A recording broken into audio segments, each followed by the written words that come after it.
something that's worse than a root canal, or is it outstanding? Because see, you're going to take possession of your new car on that night, assumptive close. And I will do whatever it takes to give you an experience that you will never forget. Sound easy? It is. We implemented that, and for the average of $5.16, because sometimes there's two people that show for the appointment, the average erosion of gross nationwide, because we don't deliver the value associated with the price, is around $1,000 between an over allowance on the trade. You know how we all pack it into the deal. You do a VIP manager confirmation appointment, your average reduction in gross, because people are still going to cut you up a little bit just because they want to try, under 100 when you go VIP. Shown appointment minimum percentage, 80%. Okay? 80%. Why wouldn't I show? I found the car that I want, at the store that I like, for the price that's fair. This nice gal from the BDC scheduled an appointment with me. I got a phone call from Richard, who's the manager, sounds like a great guy. And he's going to get a specialty drink for me, having it sit there hot, fresh, and ready for my arrival. I don't want to go. Place sounds like shit. I don't want to go there. Really? Sold to shown confirmed appointments, 80%. Every time. In fact, you'll run about 84%. Let's take a photo of that if you guys don't have access to the PowerPoint later.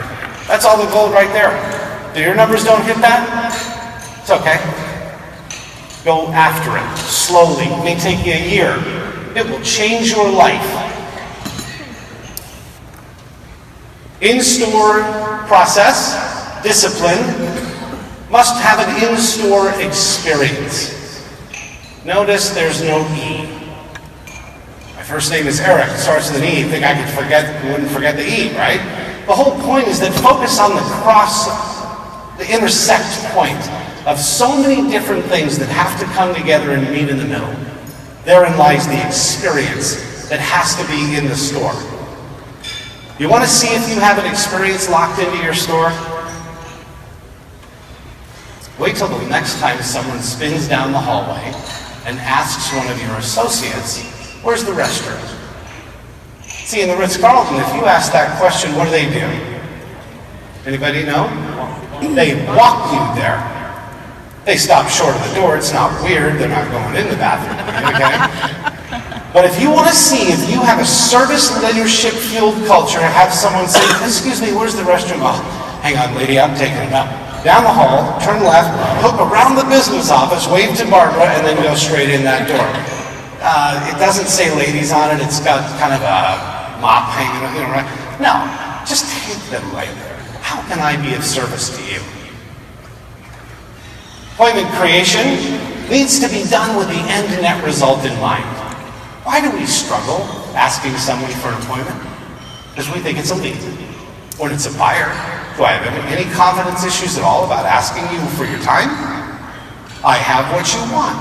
You didn't call me as some random skipping through life. I've got so much free time, let me burn it by playing around with a BDC at a dealership. I called because you have what I want. Well, that's outstanding choice, ma'am. 2015 GMC Denali. Please turn in. You're going to love this car. Is 4:15 this afternoon outstanding for you? Or what about 6:45? Just go there. That's what we want. Treat me like you value my time. Manager confirmation. Remember the VIP. My email's on here. I'll send you the script for free. If you email me and want the script, you can have it. Okay? Because I learned it in these conferences, and I'm happy to give it back. The voice of the customer. We spend, what? Reputation management firms, all this kind of stuff. Seriously, ask yourself this. You're going on vacation. You're going to stay at a hotel. It's got a 3.6 star. You getting pumped up yet? I am. I'm jacked up. I want to go play golf at a 2.5 course. Okay? And then get a massage from a 1.6 rated friggin' toilet, right, under a freeway. okay? No, come on guys. The voice of the customer is not a review. It's a gauge of how effective are we in rapport serving the men and women who've blessed us with an opportunity to sell them a car. And in fact, I would say we don't even sell cars anymore. We help people buy cars. You guys get the huge difference between that? It's not a right that you're in my store, it's a privilege. Because I'm a consumer, I'll drop the keys down and bolt on your ass if you treat me like garbage, I'm out. Referrals. I want to be mindful of our time, but I want to give you some gold here. How many of us reverse engineer the sales of our associates every single month? Yeah, we didn't either. Okay? Take a look. If an 8-car salesman sold all 8 cars based on the investments that we made as the investor, as the dealer, and they just walked people out and gave them test drives and made X amount, where do we win? Remember, we develop an outstanding relationship where everybody wins. Where do we win? We win when you deliver, you feed the store with a referral. Now, everybody's got fear issues about asking for the referral. Guess what? It's been such a pleasure, Ms. Dunford, working with you today. As I shared with you when I first met, I love my job. I get the opportunity to take people from what was once fun, has now become a little tired, and reignite the dream. Who do you know that is just really not feeling it anymore with their current car? They may not like it. I would imagine that our GM and our used car director would probably love to buy it. See, we have this beautifully diverse used car inventory out there, and we love to have provision new product. I won't call and put them through the ringer. Maybe I just offer to buy their car. Would you mind? Okay? So think about this. If you implement a referral process on just the units that you sold, now let me change the way that looks. Just the units that I paid for. I invested in the unit, I put the marketing budget, I employed the BDC, and you did what? Fetched coffee and got keys and lifted the hood and did a walk around? I think it's fair that I ask that you are in enough rapport, enough experiential blessing to them to be able to earn the right to ask. If you agree with this, I'll send you a little calculator that you can use on an 8-car salesman. In 90 days, we'll be a 14.6 salesman per month. All because they did what? They just asked. Okay? Service walks. We're running thin on time. Service walks. If I purchase a car from you, and it's pre-owned, and it's a Honda in your BMW store, who made that car ready? Frontline ready? We did. Who's got the master techs? We do. I'd like you to go meet the men and women that helped service this car and bring it up to the perfect notch that you love. In fact, I'm going to go ahead one step further, and I'm going to make your first service appointment. Because at the Cardinelli Automotive Group, we develop an outstanding relationship where everybody wins. And I really enjoyed meeting you today, and I would love for these folks to be able to take care of you. Would that be okay? Loyalty apps. They're coming. They're here. We have them. I can't talk about it because that would be a pitch. But the reality is they're everywhere.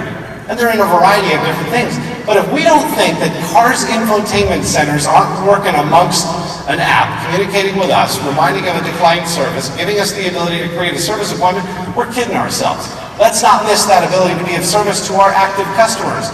The easier you make it for me, the easier it is for me to touch one button and say, that's exactly why I purchased from them. These people anticipate everything from me, and they're wonderful. Vehicle exchange. There's a variety of different ways to do this. We're thin on time, but I want to say this to you. We spend so much time and money going out and trying to get new customers. Trying to find cars at the auction, jacking around inside of Manheim, all this other kind of stuff, right? In our database, we've already sold beautiful pre-owned materials or new cars that are now used. Why don't we just provision from ourselves? Let me get an opportunity to reset that loyalty clock. Remember, 79% of the people are defecting. For every person that I say, I would love to buy your car, would you be interested in exchanging into something a little bit newer? Maybe at or even less than what you're paying now. If I get an opportunity to reset that, that's one less person that I have to go try to acquire. And if we were fortunate to service the car, is there any mystery to the history of that car? Who's going to pay up? I'll pay up for a car that I sold and serviced. Ladies and gentlemen, just ask. Ask of yourselves. Ask of your people. Ask if you have the courage to be able to put your arms around the men and women that we are blessed to be able to serve each day. This is not an I thing. Okay? It's a we, us, I, and you. When we're faced with the crossroads, the differential between one and the other could be the difference between success and failure the minute that the market turns. Have the courage to lead. Be a mentor. Okay? Don't let your business card fool you. We didn't wake up one day brilliant. I didn't become the #4 highest sales volume e-retailer in North America because I fell out of a boat and became smart. There were people in this room that kicked our ass into greatness, and I'm so appreciative of that. They mentored us. Remember to be of service. To serve is to lead. Be a blessing around you every day. It's a dark and ugly place if we're so full of ourselves that when we get home, we're empty. Come home full of life. We have and should always be very mindful that it is a blessing to be of service. Be a blessing in the lives of the people that you're responsible for. And remember that we develop an outstanding relationship where everybody wins. Ladies and gentlemen, I can't thank you enough. I really, truly am so appreciative of you, and I look forward to seeing you all in Vegas in the fall. Thank you so much.